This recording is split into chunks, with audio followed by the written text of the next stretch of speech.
Okay, I think we're recording now. So we have with us Susie Pagel, Dr. Kazanas, and Dr. Johnson. Thank y'all so much for being here this morning. I know y'all are so busy. And I was going to tell y'all, I've had some communication with y'all, but I feel like people out in the real world don't always understand how hard y'all are working. And if y'all could just tell, like, quickly, like, I mean, y'all worked the whole summer, right? Y'all have never taken any time off. No. No. That's okay, but no, we have not. It has been, I think the best way for me, someone was asking me that same question, Christy, the other day, is that we really, with the pandemic, initially our goal was finishing the school year and finishing it strong and graduating our seniors and honoring the class of 2020. And we spent a lot of time and effort to have a ceremony, and that we thought we really, hit it out of the ballpark, if you will, with that ceremony, and everyone was safe, and it was a special event. And then we thought, like everyone, that the summer would with the heat, the coronavirus would be more like the flu, with very few cases, that we would, of course, be prepared for maybe a second wave in the fall, or just similarly when flu season hit. But that was not the case, as many of you know. We were low in counts in June, and then July 4th, I guess, really was the trigger again, the holiday, and people got very comfortable. And the cases started rising. And so it really has been a continual effort to keep up with the data, to keep up with the information that's available to us, and to design and develop flexibility and options for our students, of course, and their families, because it is what it is right now. We are where we are with the virus, and it's part of our life now, and we have to deal with it. And so that's really been, in a nutshell, the mindset, and we have to develop plans. And so we've been planning, as well as writing and reviewing and revising and adjusting. And so that's why, again, I want to say at the very commercial at the very beginning of this is, please check the district's website. There will not be a plan that is one PDF document that just is the plan from here on out, because it has to constantly change, possibly, and be fluid based on current conditions. And so we have designed what I think is a fantastic way. If you go to the Midway ISD/coronavirus website, you'll see, of course, organized in five or so different tabs or buttons, and after that are specific documents. And I continually want those that are listening to please review those, because they are based and track back to a Google Doc, where then myself or the assistant superintendents then have the ability to make some updates and changes to those when needed. And so they, in its entirety, aren't necessarily overwhelming to read. It looks like it because you have a lot of different links to it, but just starting on the first link, then it flows very, very nicely. What our campuses did, and a lot of these questions that I saw come through are answered on this campus-specific plans. And so on the Midway ISD/coronavirus website, at the bottom is each particular plan. We have also, on our website, if you just select your school, let's say Woodway Elementary School, on the front page of Woodway Elementary is their specific plan as well. And in that, the principals and their teams have gone through much more, in some ways, some specific things that we thought parents would have in terms of some questions, things like that, about what the day may look like at that particular school. So that's another plug, is, again, they're also using and utilizing Google Docs and can continually to update those as needed. So that's my plug. I also, if you give me a pleasure, I really respect it. He's no longer the Speaker of the House of the Texas Legislature, but his name is Joe Strauss from the San Antonio area. And he put out a tweet, and I printed it. Not supposed to do that, of course, with digital things, but I wanted to always read this and remind myself. And he just said, local school districts need the flexibility to safely educate children in ways that work for their communities. Regrettably, wavering guidance from the state has made this unprecedented time even more challenging for educators and parents as this new school year approaches. So legislators, business leaders, and all Texans should trust local school leaders, stand up for public schools, and support the flexibility needed to keep students and school employees safe while also accommodating the needs of families. Local schools should be empowered to do what's best for local communities. And that's the way I feel, and that is part of the decision-making process that went into the adjustment to our school calendar. Just as another PSA or a plug, that is on our website at the main page. The Board of Trustees are at the bottom there prominently. We also have links into the meetings, and the meetings have agendas. They also have some video recordings, audio recordings of those meetings, as well as the materials that were presented. And so in that, on July 31st, I presented a lot of information about the rationale for going with the choice of in-person schooling on August 24th, as well as the virtual school option. And so that is there also for if anyone would like to read and see. But we do need this. I appreciate former Speaker Strauss's statement that we're empowered. Our local board has done that. Our local school board has been excellent. They have been excellent in their support, but also in their advice and feedback. They've empowered us as educators as well to do what we need to do here in the district to develop these plans. And so I just wanted those that are listening to understand that, and I appreciate that sentiment from Speaker Strauss. But now, Christy, just some more specific questions. Why don't I turn it over to you and let you look at some of the questions that were submitted, and Dr. Johnson's on this with me, Dr. Jeannie Johnson, been invaluable, helping write a big portion of our Safe Start plan, and will also help me answer some of these questions. And then Susie Pagel's on the call, as you all know, is our Executive Director of our Education Foundation, as well as business development, corporate community development here in the district, and maybe have some answers for some questions about some fundraising questions we've received as well. So Christy, yes. I'll turn it over to you. Okay, we'll start with bus times. Someone asked, I thought the start time had changed. Does that mean that the bus pickup time should change? Also, looking at the bus site, it still says the same time as last year. No, that was our goal, even with staggered start times, was not to have, for example, in the morning, students having to go out even earlier. Because of the staggered start time, I'll just say real briefly, we are able now to basically run a double run, which means we're picking up less kids. And so we could start at the same time in the mornings to pick up that first batch of elementary students, if you will, get them delivered, and then the same driver goes out and has somewhat a different route, or maybe modified just a little bit for secondary kids. And so maybe the secondary students may see a little bit of a change in their pickup time, but not the elementary schools. We did not want to put our students out in the mornings any earlier than we already were doing. Okay, thank you. And then someone else asked, will the district provide masks, or are parents responsible? I assume all of that is answered on the website, but yeah. Just asking. But that's okay. That's a good question. Dr. Johnson can help add to this. I mean, we do have some masks. We don't have enough masks for the entire school year. The Texas Education Agency, through some of the CARES Act funding, federal funding, did purchase some, and did, based on our enrollment, every district in Texas did receive an allotment. So we have some cloth masks, we have some student-sized masks, we have some disposable masks, but they're not going to be forever. I would highly encourage students and parents to think about that and to look into buying some masks. And what I hope is that parents will find those that students are very comfortable in, meaning that they're comfortable in. If they get one issued, they may not be as comfortable in it, and then there may be some complaints, I guess, of the student and issues like that. If they're already comfortable with the mask, then a student could wear that one, go home, mom or dad throw it in the washing machine daily, and then have it ready to go the next day, or things like that, or have a couple of them that the student could exchange at home, meaning have one they wear on a Monday and then a different one on Tuesday, and that way there's a little bit of time for it to be washed at home. So we would highly encourage it. Now, some PTAs I'm hearing may be buying some and providing.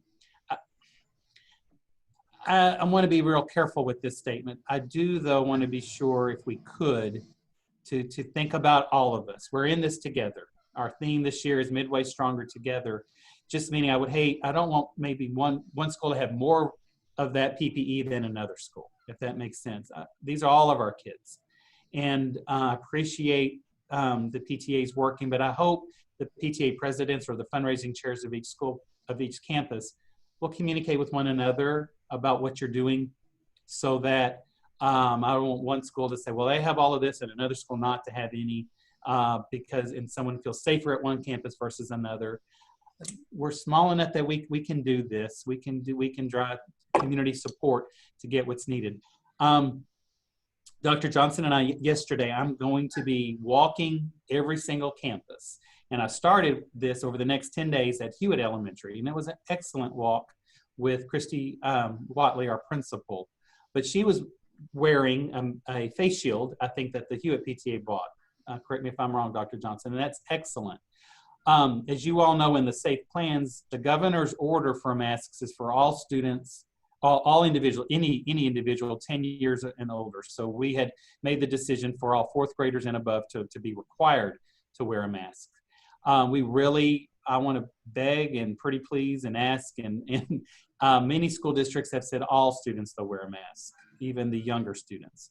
And so Hewitt had that face shield was a wonderful step, because then the younger students could still see through, could still see the teacher. You're teaching kindergartners, first graders, reading and sounds. That would be fantastic for them. But we do know that all individuals inside of the school building, it certainly will make it easier for us with some of these questions coming up about contact tracing, quarantining.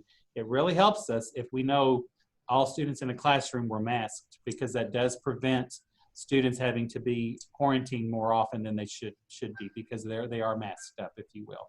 So I know I've kind of gone around the circle. Dr. Johnson, help me clean that up, if you will, what I just said. But I really do hope, if we could, that PTAs could coordinate and work together and try to get some basics like that of masks and/or shields to each of our schools. That would be so much appreciated. Dr. Kazanas, I do think that this is a good example of a situation where we get guidance and we put information out there in our Safe Start plans. And then when we get continued guidance, continued mounting research towards a certain type of thing and how COVID spreads, and if we have metrics and data within our community that shows that it's continuing to rise, or that there are cases that are on the rise in local districts, then this is an example of when we would possibly pivot and be flexible. And when I think about masks, it is one of the things that we're going to continue to tweak. And with the younger kids already in our Safe Start plans, we said when we cannot maintain 6 foot distancing, we are going to have them mask up.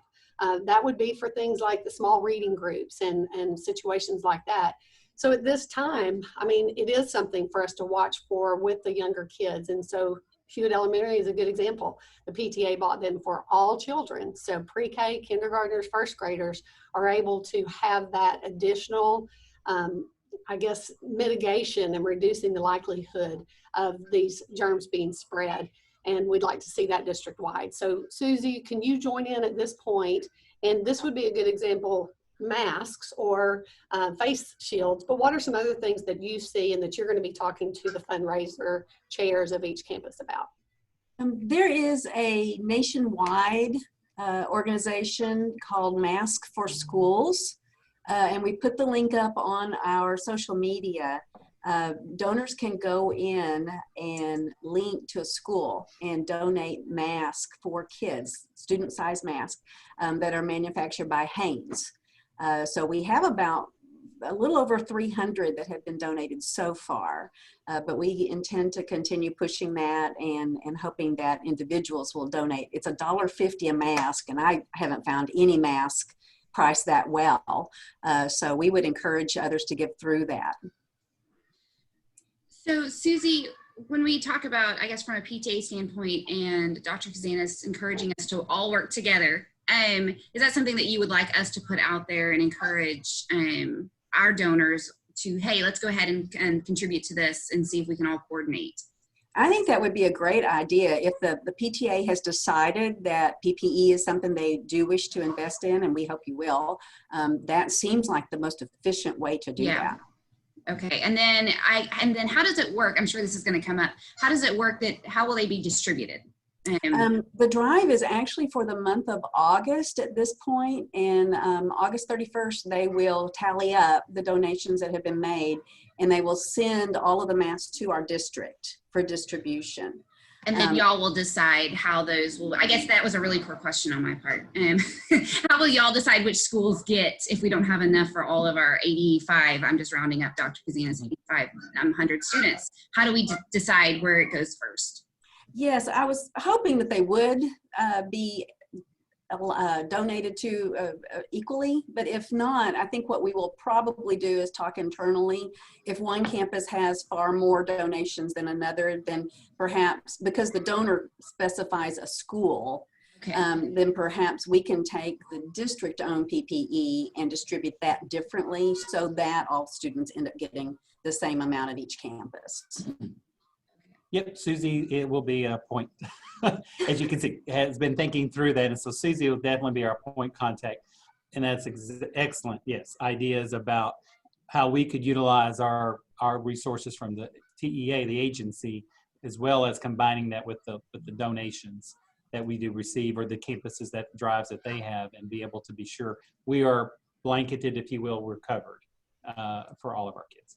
And I guess my next question is, if we know, like, I know Midway Elementary has, their PTA has ordered gaiters for every single student. It sounds like Hewitt has also now ordered the face shields. So would that be taken into consideration that, hey, maybe Spiegelville or, you know, Castleman Creek or the middle school, they haven't done that. That PTA has chosen not to do that. Would that then be distributed to those campuses since Hewitt? Would that be something that was taken into consideration? That's what I would recommend. Okay. Because it aligns with our intent to have all kids equally protected. Okay, perfect. And then this might be a good time, Christy, to say, Susie, the other questions you had about ways that PTA could help.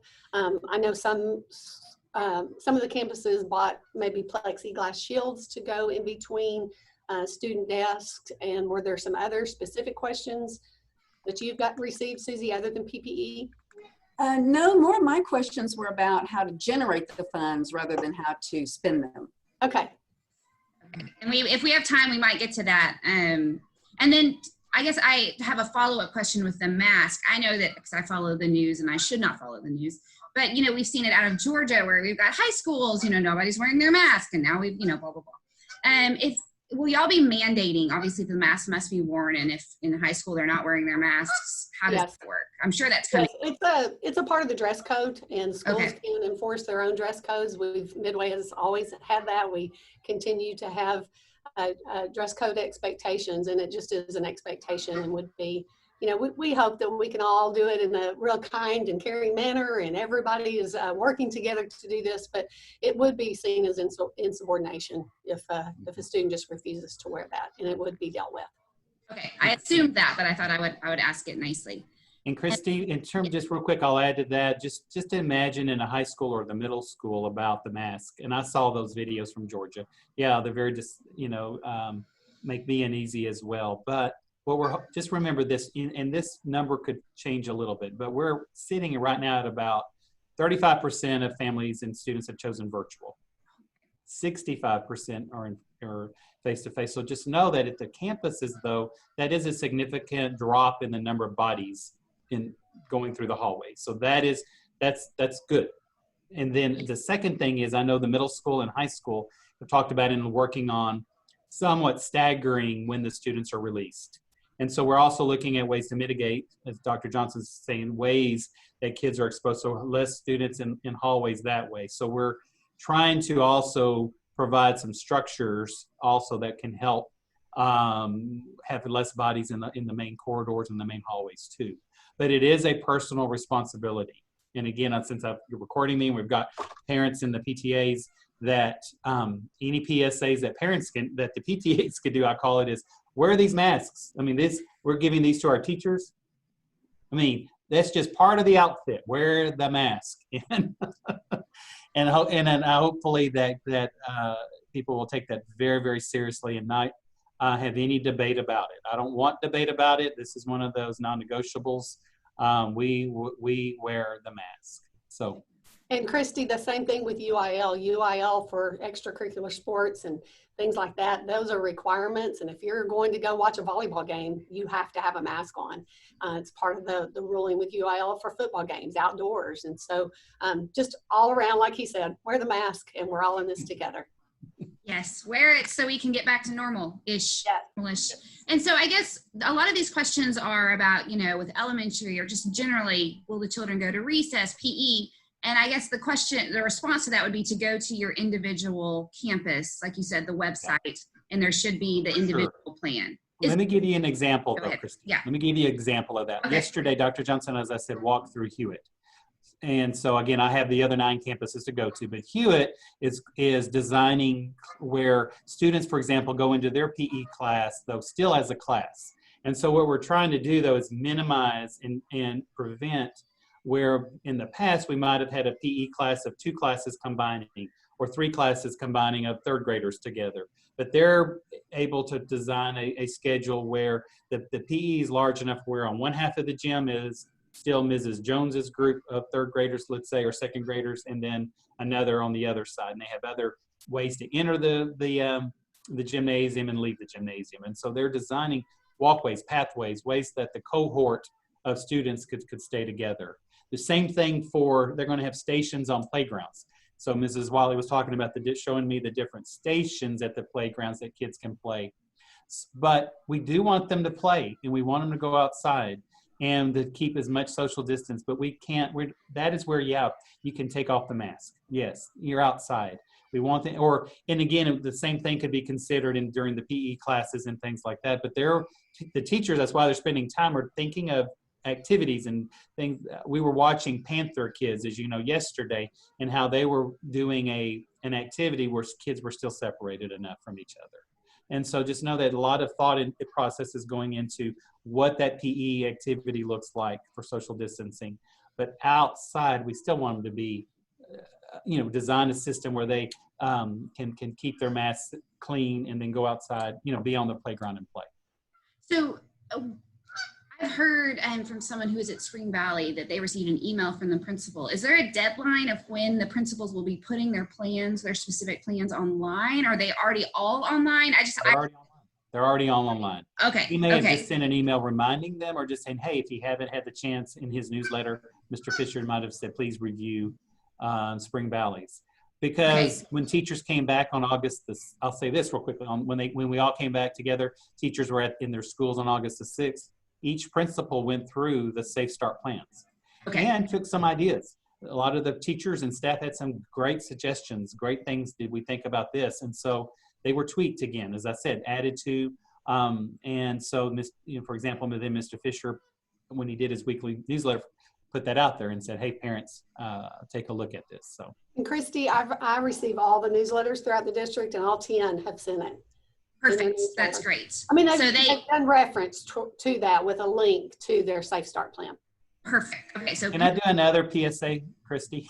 Yes. Another PSA is please read and look at the emails. And I'm not kidding myself. I know in the past a person's inbox gets full, may have seen an email from the principal and thought, the weekly newsletter isn't very different from last week, so I'll skip it this time. Or the district communication. Those are critical. I had someone ask me about that back in the beginning of the summer when we launched what we call the thought exchange surveys, and we're getting feedback from our parents and said, oh, I never saw that. And I said, well, they go out in this district-wide email communication. So please understand that is our number one way that we can communicate to our parents. And so some of the questions I see on here about, will my child be quarantined or how I will be notified? We're working on templates that we will be providing and utilizing at each of the schools. And let's talk about elementary schools, for example. Yes. There will be more specific information. Let's say that there's a positive case in a child's classroom, and that group or grade level will get a more specific letter about what happened, a positive case. In general, though, let's say it occurred in the kindergarten hallway, then a letter more general will be to all of the campus, just saying a positive case occurred in kindergarten at Midway Elementary, but my child's in 4th grade, just so you know it occurred. But because, we're not intermingling kindergartners with 4th graders. And so you'll get a more general letter. A more specific letter would be to that grade level of kindergarten parents. Does that make sense? Yes. Dr. Johnson, help clean me up there. I think you got it. Oh, okay. So what will occur though in terms of contact tracing, in terms of the walkthrough that I did again at Hewitt, which is going to be very common at all the schools, or I should say for sure at the elementary schools, is teachers have spaced out within the square footage possible the classroom. And we really are working hard at least to have what the World Health Organization recommended was 3 feet from each other. And so that's not 6 feet, but that is 3 feet at the different tables. So it may look a little more structured, the classrooms. They may look a little more industrialized when you see factory model of the school, just because that is the best way that we can put our students instead of more of that collaborative, smaller groups, flexibility, and that had been part of the norm in the past in some of our elementary schools. So what that means though is in an elementary school though, in terms of contact tracing, what happens if a student does test positive? Maybe though their neighbor that's sitting right next to them, that would be a case where we have to highly consider the amount of time they've been next to the student and quarantining that particular student. We would also follow and see were they involved in 15 minutes or longer though with any of the other students in the classroom, if that makes sense.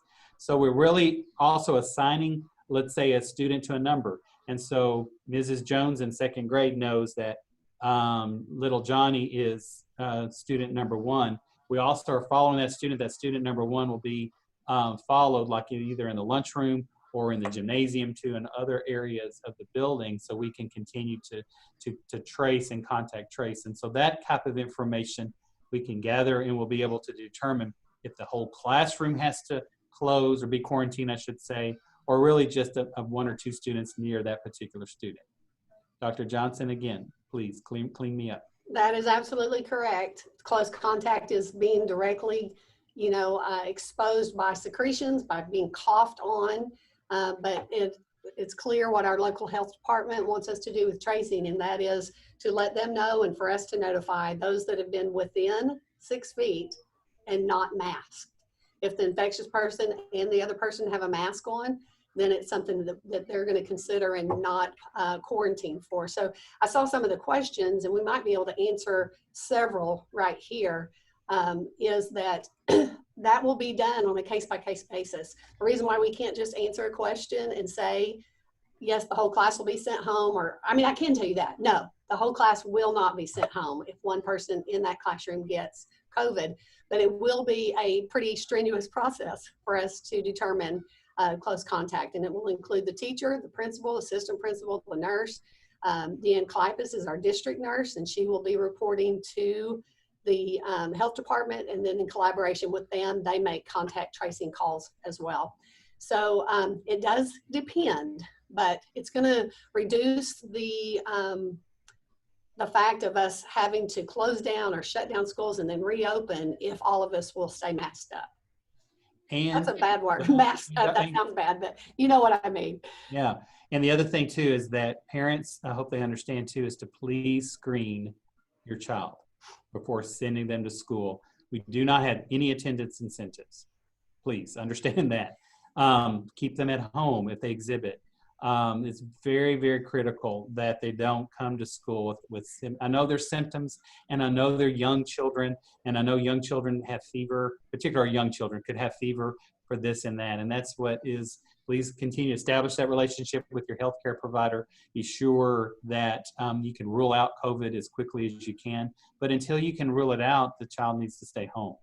And we'll work with the child in terms of their teacher assigned to them face-to-face. We'll work with the child. It's not, they don't jump over to the virtual school, if you will. They're staying with their teacher during that time period. We're not doing that because we know the parent chose the face-to-face. So there could be until we hear from you and you tell us, no, I'm keeping my child home, and either they go get a test or you get a different diagnosis, like, unfortunately could be a strep or could be another bacteria, some other, and they're on the antibiotic. In the Safe Start plans specifically says some of this criteria to look at before sending them back to school. So that's very, very critical that we have that. Like, for example, our teachers each day on their iPad has a screener that they have to complete, and they're submitting that every single day when they come into the building too. And so it is an honor system, but please Don't self-medicate the child before sending them to school to reduce fever, all of those things. I really beg and implore everyone to understand, please keep them at home for the safety of all kids.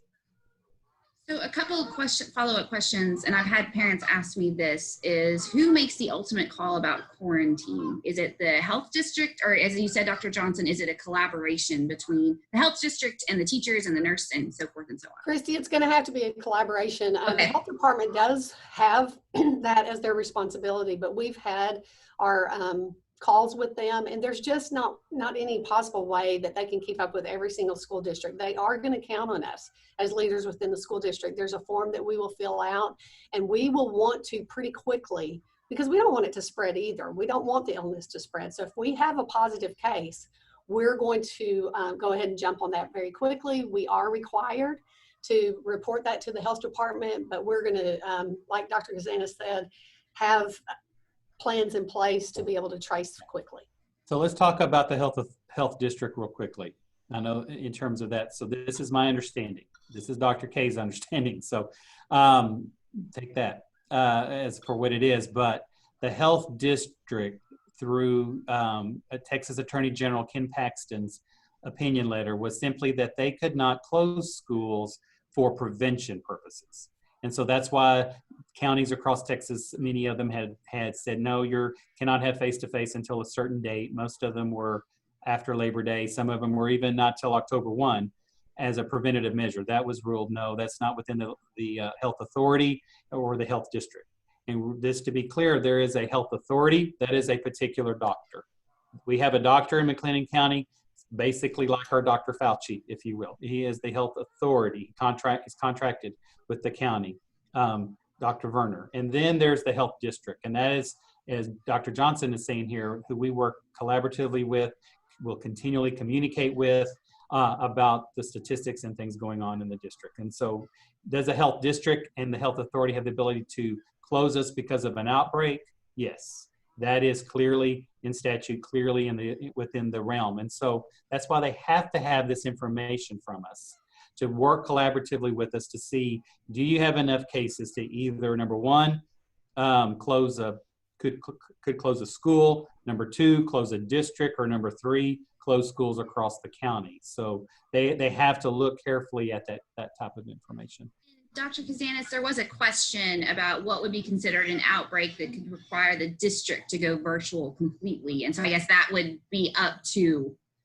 There is no answer. There is no specific trigger point. I've seen some, I think it was reported even as soon as yesterday, some districts, maybe Bell County, had talked about a 2% population.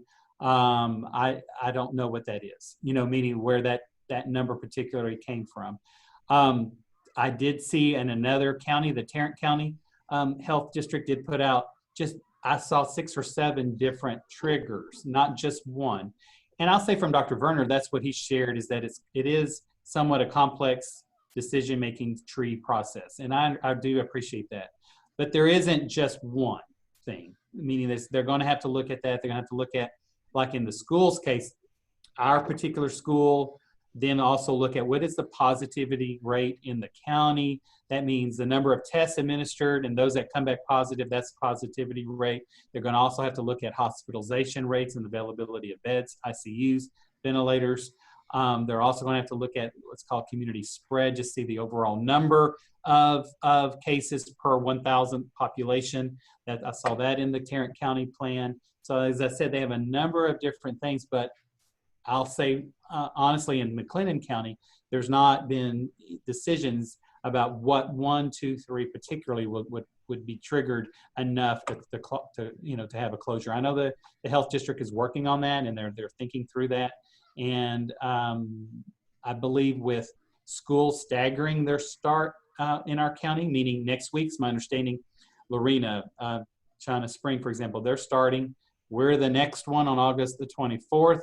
And then others are starting September 8th, like La Vega, Conley, Waco, some of the larger districts, I'm saying, are starting. So that will give our health district some time to work through some of the information and how they handle that and gather. Hopefully, they'll be quiet. We won't have cases of students reported, but we're realistic. We understand that, because not only is it Christy, we're talking about student positivity cases. And the other thing I want to remind those listening, it could happen where a student's parent has COVID just because of their exposure. The parent has COVID in their work environment. And so, yes, that child needs, please stay home. They have close contact. They're in the home with the parent. That child needs to stay home too and follow the guideline of how long. I'll say this, Dr. Johnson, correct me. This one is a little bit harder. It's almost, not almost, it really is a shorter time frame if you have a positive case yourself versus if one of your family members has it and you do not contract it. You have more time, more responsibility to stay quarantined than a person that actually has a positive case, if that makes sense. Because that is very true. So why don't you help me, Jeannie, on that one? So what it is that if you contract the disease and you have a positive test result, right, then you have to sit out or not go to work or not go to school for 10 days until your symptoms have improved and you don't run a fever within 24 hours. So those three things have to take place.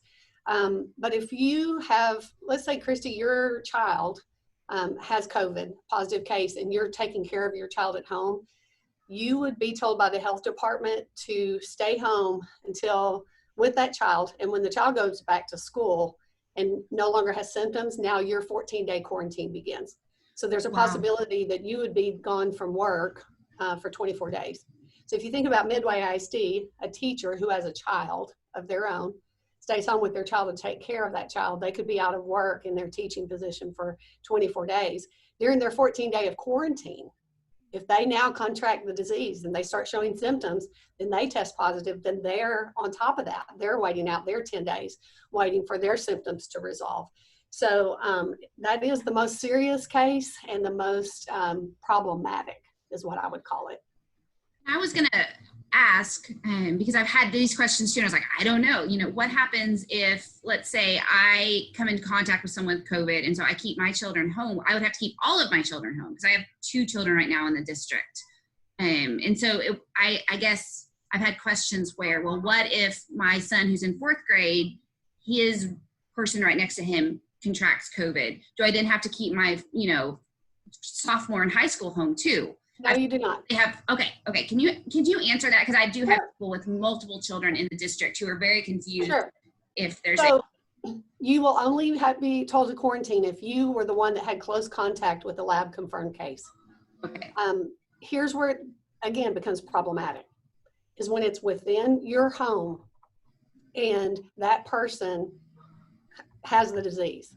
Okay. So now everyone in your home has close contact. So in that case, Christy, if one of your children has it, then your other child would have to isolate as well. Now, the health department is talking about all these cases that they're already dealing with not in school settings, right, but in the work settings. And that is where when someone gets a positive case, that instead of staying home, that they go somewhere else. Or the rest of the family goes and stays with another relative so that they do not have the close contact, and then they do not have to quarantine. Okay. So it's only, just to clarify, it's only if myself or someone in my family has COVID that then the school district would require, obviously, all of us to stay home and quarantine.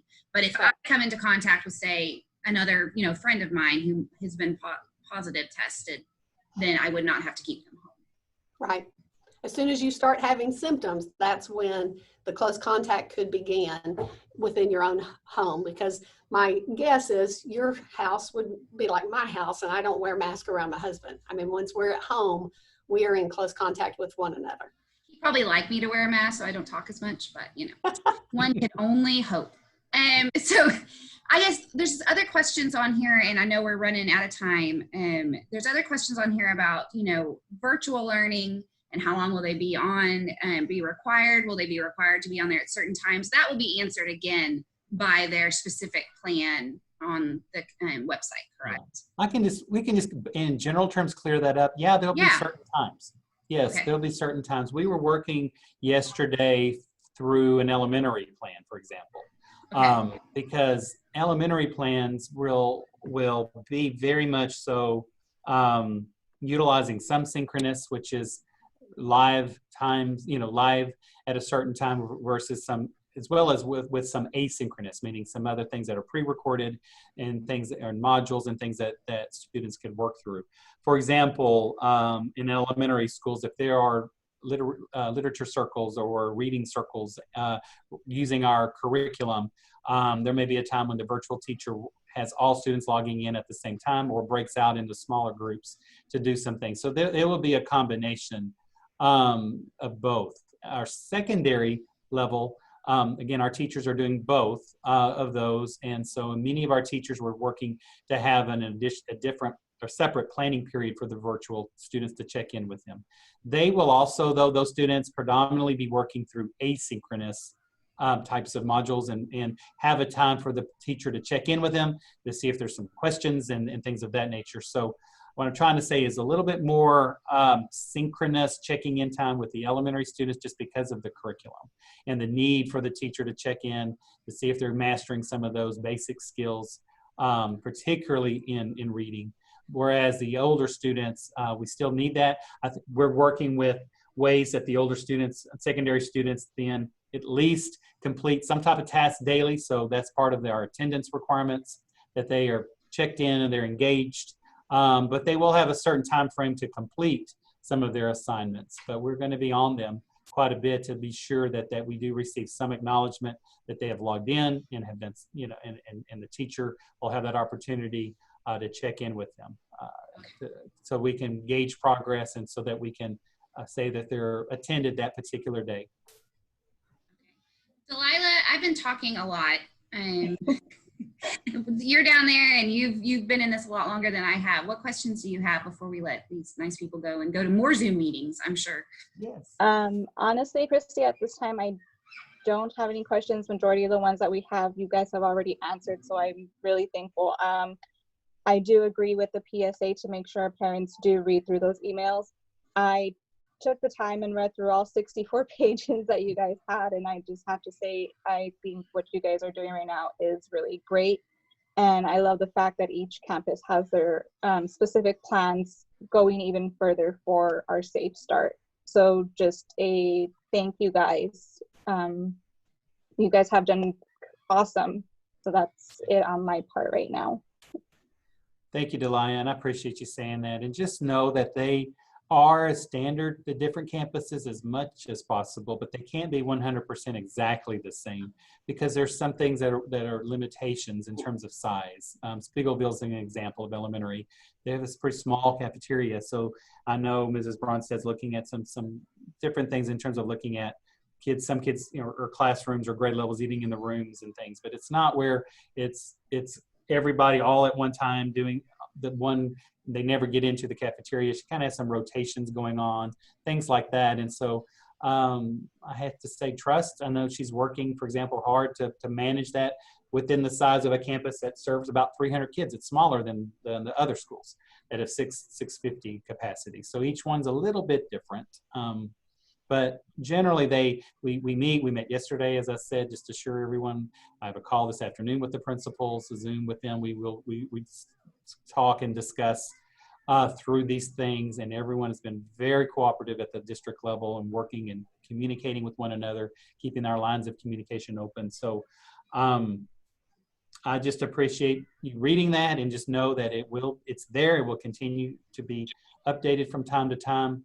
If there is anything in terms of a major change, I will make that commitment now that through the district-wide communication, we'll send something, say, hey, please, there's been a major change to the plan, or this or something comes out, and we'll send a blast out for that information. But please be sure you register. We need everyone to please register. I know our window has closed for choosing virtual versus face-to-face. We had to have that closed by yesterday.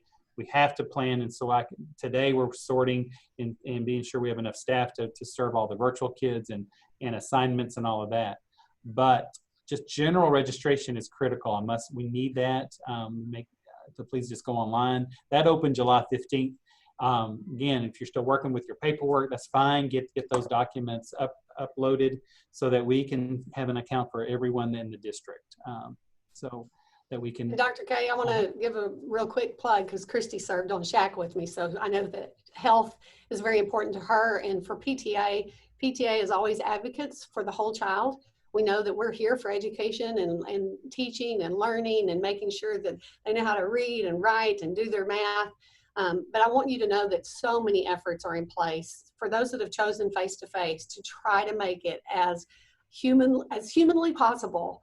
Kid-friendly. Yes, we're all wearing masks. It looks strange, but I saw many questions about what is PE going to look like? Are they going to get to play? Are they going for recess?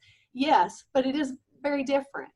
For example, at Hewitt yesterday, they'll go as a cohort group to one area of a playground to play. The next day it's in a different area. So it's not mixing the classes like it used to be. So it's not as much freedom, but we know and understand the needs of a child, and we're going to get them out playing and exercising as much as possible. And then the social emotional aspects are foremost in our mind, as well as safety for our kiddos. So many different departments are working on those, and good plans are in place. Our counselors and our student support services team are wonderful in thinking through helping these kids as they may have some anxieties and some fears. But also, don't forget too, they're also working for those that are going to be virtual with us. They're, in terms of the social and emotional learning aspect too. So they're not forgotten as well. They're working on ways to do that. We're training and talking to staff, all staff, about how you build and introduce yourself virtually to a student, because the benefit in the spring is we already had relationships built. It was just we pivoted in March to this online learning, but now teachers have a fresh crop of new students and they have never even met them yet. And so they're thinking of ways and learning ways and practicing and collaborating with one another about building those relationships with students from the get-go on the virtual platform, and to continually understand that those kids virtually are going to have social and emotional needs too, because they're maybe somewhat isolated as well at home. And we want to be sure they feel part of the Midway family too. Well, I appreciate everything y'all have been doing. I can't even imagine all the different parts that y'all had to deal with and will continue to deal with. I'm so impressed. And so I appreciate. And Susie, I appreciate you being on the call. I'm going to put together the fundraising for the, I'll put together a Zoom and I'll talk to you about, because I know that there's a lot of questions, obviously, about how do we help this district, because PTA is not just out to, have parties. I think Delilah and I spoke about that earlier. Like, we really there's so many people who want to help the district and want to help our kids and be safe and be happy. And so I'll be setting that up. Great, thank you. You work really hard to keep us going, monetary wise. So. All right, well, thank y'all so much. Is there anything we've missed? We're good to go? Mask up, go Midway. Mask up, go Midway. I agree. All right, thank y'all so much. Yep, you're welcome. Have a good Tuesday. All right, bye-bye. Bye, thanks.